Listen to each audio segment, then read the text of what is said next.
muri Centrafrica nyuma y'amezi menshi bafunze kandi haba imishyikirano hagati ya guverinoma n'ababashimuse, abasirikare 19 muri 20 bararikuwe kandi bageze Bangi ejo kwa gatatu. Bari bafatiwe mu ntara ya Vakaga tariki 14 z'ukwa kabiri. HCR ivuga ko abantu bari hagati ya 400 na 500 bagera i Dadaab muri Kenya buri munsi bavuye muri Somalia kubera ikibazo cy'amapfa.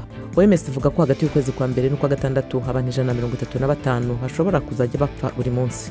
Ishami rya ONU ryita ku bimukira rivuga ko ikigo cy'agateganyo cya Asamaka muri Nigeria kiri mu bibazo bikomeye kubera urujya n'uruza rw'abimukira basubizwa inyuma na Nigeria, ubu bakaba baraheze hagati mu butayu bwa Sahara na Sahel.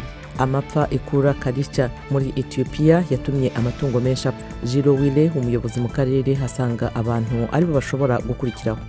Ejo kwa gatatu Afrika y'Epfo yakuyeho amabwiriza y'ibihe by'amakuba yari yashyizeho mu kwezi kwa kabiri biturutse ku bibazo by'umuriro w'amashanyarazi.